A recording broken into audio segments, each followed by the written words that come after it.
our next presenter, Mr. Donald Gichane of Beulah City, will be talking about. And so for me, Donald, what I really would like to find out from you, you're an entrepreneur, you are a real estate developer, you're a diaspora returnee, and I know on your pipeline you have really great real estate projects under Beulah City. And so can you share with us what it is that your team is doing to ensure that the Africa diaspora is able to access quality real estate projects, affordable real estate opportunities, because I think those are two things, quality and the opportunities. Could you share with us more about what it is that you're doing at Beulah City and how the diaspora can engage to make sure that they get the right kind of real estate project? Thank you, Anne, and evening, everyone.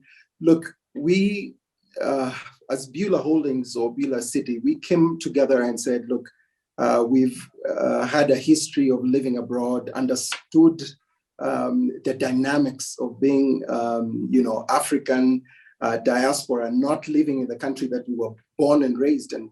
I'll be honest with you, for us and for many Africans who are out there, one of the things, of course, as has been mentioned by the earlier speakers, is looking at real estate and wanting a piece of the pie, not just from an investor standpoint, but sometimes it's a cultural thing, just to say that you have something that you own back home. I remember I was in the same case, both my chairman, Julian, who's next to me, and myself, we lived abroad for over 10 years, maybe 15 years. And the attachment to being back home was a big thing. And real estate at the time, the boom had started and everyone was talking about a piece of parcel of land, a piece of the pie, trying to figure out then how do we make this happen. But I'll tell you, our interest was generated even while we were still living in the US. And we looked at real estate completely different because we even started to look at owning properties in the US. So for us, it wasn't just that we wanted to invest back home. It's just what could we learn and what are the things that we could learn and take with us from living in the US. Now, I want to say quickly that one of the things that, and I'll get to your question, Anne, one of the things that was very vital for us was the fact that quality was such a big thing. Now, where we lived in the US and a lot of the developments in the area, we found ourselves going, out and looking at the real estate developments in the cities that we lived at. And one of the things that we realized was that quality was such a big thing. And when we researched and did some groundwork as far as that was concerned, we realized one thing: the population is the one that drives quality. When you demand quality, the developers give quality. Now, when we came back home and started to look at what was happening on the ground, it was disheartening. As you know, in Kenya, for those who are not Kenyans, let me put it out there that we have a shortage of 2 million homes. 2 million homes are required right now. 2 million units, dwelling units are required right now. Yet this country, with all the developers that we have, with all the influx of people from the East and different parts coming in to do all the development they can, we are only churning out 35,000 units every year. The demand is high. It's insatiable right now because the growth continues to grow. And as Emma said, as long as babies are being popped, homes will be required. And for us, we said, okay, so what is on the ground here? And when we went around and started to look at what developers were putting out, it was actually quite sorry or quite sad that the quality of units being churned out was not commensurate with the price points that were being charged in the market. Number one, access to finance for end user buyers was non-existent. And in fact, with the little that was available from the financial institutions, I mean, you would pay through the nose to just try and own a very small property. And so when we looked at it, we said, look, you go to college in the US, the first year out of college, you got your first job. The first thing you would do is invest in a house because it's accessible. So you get a unit or you get a house in the US for 3% at a 3% interest. When you compare that and you come back to Africa, you're being asked for 16, 17, 18%. It's not practical. And then the unit quality was so low. And so we sat down and said, as Beulah, well, how can we come up with a product that would rival what the market has? And to be honest, once we did so much research, we went into it, we spoke with different developers, we looked at different contractors. We've been at this for the last 10, 15 years, just trying to understand what is the market providing, so that by the time we are rolling out a product, it's a product that speaks for itself. And I'll tell you, we are rolling out our first project. We have 6 on the pipeline right now, but we're rolling out our first project in October, end of October of this year. And I can tell you this, from any conversation that we've had, any sit down that we've had, anybody that we have shown what we are trying to do, everyone is saying this is gonna be the real affordable housing. Now, I was avoiding saying affordable because in Kenya, the word affordable when it comes to housing or real estate has been completely misconstrued. Everyone is talking about affordable, but every developer is charging an arm and a leg. Now, I have been guilty in the past of going into developments, and I've done some investments in developments. And I'll tell you, the developer greed in this nation, and I believe in most parts of Africa, is quite high. Why is that? It's because the demand for these units are so high. So quality is not something anybody's looking at. Yet the demand being so high, what you do is developers get so greedy, so they're not putting out what they need to actually do. They put out what they must or what they can get away with. And so we sat back and said, no, let's give people bang for their buck. Let's come up with products that we would be proud of, not just for home buyers and owners, but even for investors who are out there. Now, for us, we have four quadrants and people groups that we are targeting. And I want to tell you the diaspora market has a big part of what we're doing, because we lived out there. We understand what people are looking for out there. And we said, let's structure our product that the people out there will be proud of. Now, one of the things, and to answer you, is information is so key to anyone who wants to do any investment, and especially when it comes to real estate. When we were out there, I remember trying to do a project, and I won't mention with what company back here, but of course, the time differences and everything just caused communication to be so lag. So at the time you need real-time data, you're not able to get it. One of the things that Beulah has constituted now is we have partnered with groups that we're able to get on a 24-hour call. So anybody who needs to get real-time data, irrespective of where you are in the world, you can get data about your investment with Beulah by just picking up the phone any time of the day or night.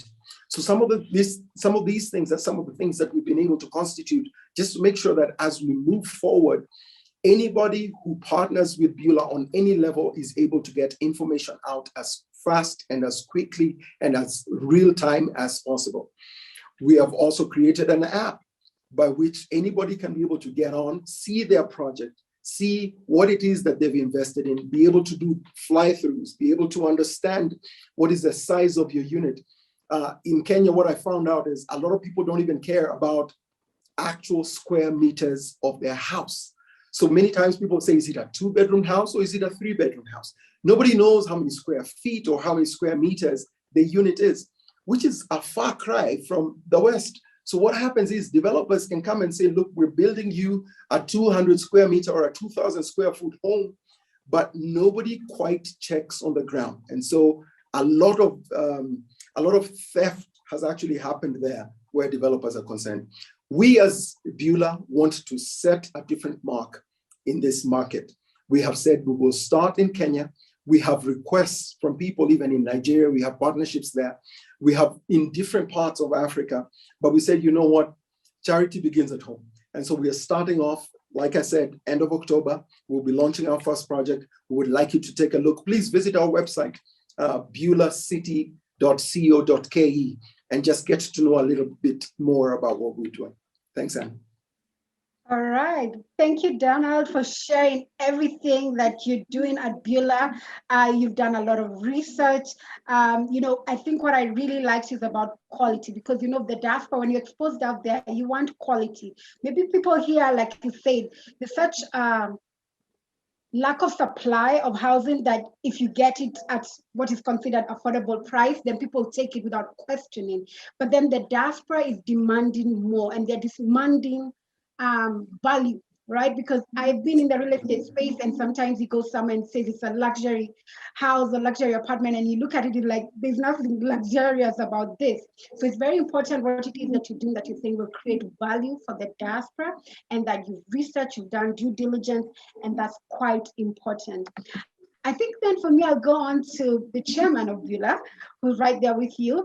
And from what I read is you're the vision bearer of this Beulah City project. And for me, I do have to say I have listened to what you've said a lot about people investing in Africa. You've talked about how the capital is outside Africa. And of course, this conference really is around the diaspora organizing, right? So my question for you is that, look, we have the Africa diaspora out there, which is huge, right? You have these projects in real estate that require capital. A lot of this diaspora want to invest. What is it that you're doing at Beulah to engage with them? I mean, this is a platform that you can share with them and tell them what is it that you envision around Beulah. How is it these investors, whether collectively or single-handedly, can be able to buy into these projects, and they can be able to create wealth for themselves, create great returns, and really in something that is trusted, because I can tell you for a fact what the diaspora is afraid of is investing in things that do not pan out. They have been failed many times. So, what is it that you're doing as a chairman, making sure that you're directing your organization in the right way so that the diaspora can invest in your projects? And it's a win win situation for both you at Beulah City and the diaspora. Thank you very much, Anne. Very good questions. Just to say, I'm not the only vision bearer. My partner and I have actually started this together. We just split roles so that everybody's got some clear direction. But speaking of capital from diaspora and how to secure that, investments are about how secure are investments. And I think one of the big dilemmas that's hit the continent, there is a need and there's low supply, and there's an oversupply to a particular market and an undersupply to particular segments that need, and therefore figuring out which of these segments that require to be housed, which market segments are these, what kind of capital requires that. We've had to look at evergreen funds that are looking at a 15, 20-year type of timeline. We've got to look at capital that makes sense. We know the diaspora wants to invest, but we've got to structure our businesses in such a way that the people don't feel like it's a Ponzi scheme or that it's a scheme that's out to take their money. So first, one of our principles is we don't build with deposits. We don't use people's deposits to build. And therefore, we've secured ways to make sure if people would like to buy their houses and book them, they do that with their own lawyers and together with our lawyers. We only need your money at certain stages when we've actually met our thresholds. And therefore, we don't rely on deposits to build. But we've found groups putting aside money with their bank, their lawyer, making bookings for some of our properties, which is great. That starts to give us the access to certain groups out there that are looking at, long-term end user finance type of structures. One of the limitations in real estate, I think if the developers, as Donald, our CEO, was saying, if the developers find a gap, people will take advantage. Business sometimes is not always necessarily selfless. Sometimes it will be selfish in the way it looks at its bottom line. Therefore, they'll take advantage of what's happening in a market as far as gaps are concerned. But if we actually structure this right, there's enough to go around for everyone. There's enough to go around for many developers. If we think through end user finance, how can I rent to own?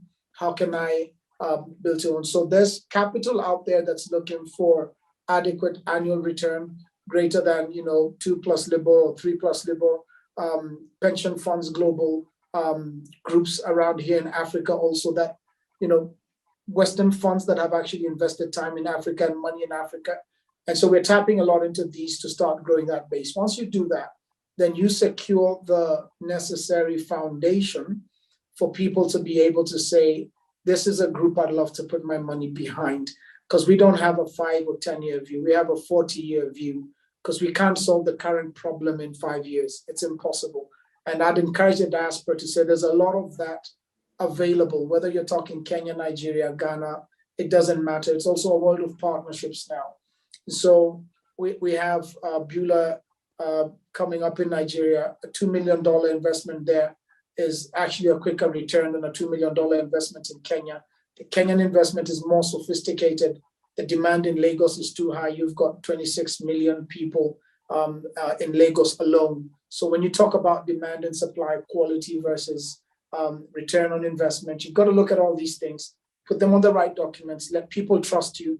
So we're not in a hurry to start taking diaspora money for the simple fact, except for the purchases of the units. What we'd like to do is prove ourselves, demonstrate who we are, build a very long-term view of what it is we're solving for in various cities in Africa, and begin to partner with people along that same line of thought. But evergreen funds, green funds, we're not too much into your quick 3-4 year type of quick fund return, because those can be risky for real estate. So we've got to think very long-term in how we've laid out our capital structure and funding structures. We've also gone into partnerships that make a lot of sense in what we call balance sheet partnerships. And therefore these balance sheets, very much balance sheets that are much larger than ours, collaborating with our smaller balance sheet to give us a pretty equitable bottom line distribution. So I'm quite pleased with how we've structured our beginning deals to make sure we're not taking any money from people until they see the finished product.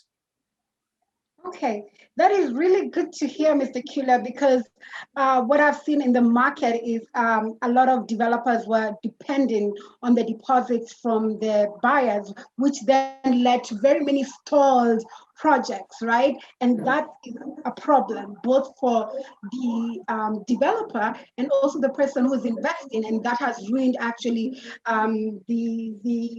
what people really think about real estate developers. But one thing I just want to be clear. So for you, the diaspora, you're saying what we want from you is to buy the units at this project that you have at this point. If the diaspora has long-term funding, I'm so sorry, Anna, there was a time delay. Please go ahead and finish. Okay, maybe you are about to answer what I was going to say.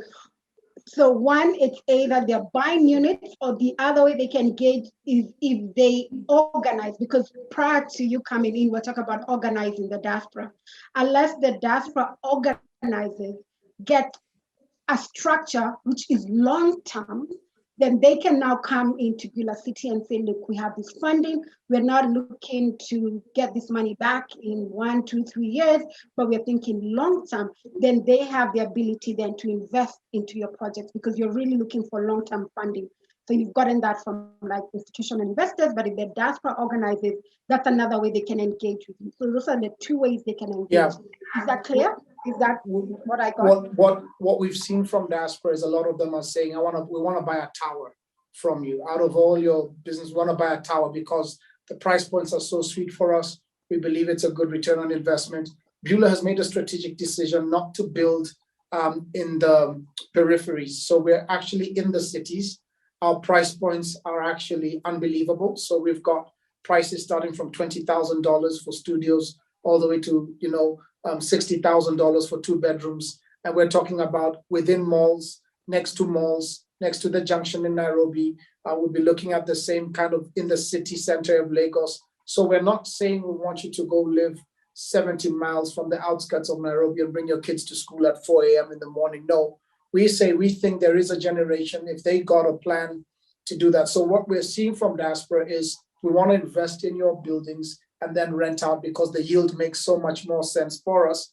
And the price points allow us to buy 5 units as opposed to buying 1 unit as an individual. That's what we've seen. And that is very available for us in terms of that short-term well, they take a long-term view on a return that in 7 or 8 years, their unit is paid back because the rent points are very friendly from where we are. The same thing goes for the long-term thinking. For those that have a longer-term thinking, we're also available to do that. So that's the way we would give something to everybody. The short-term is for buy the units, the long-term is for let's think longevity, but we can give the necessary securities for the investments.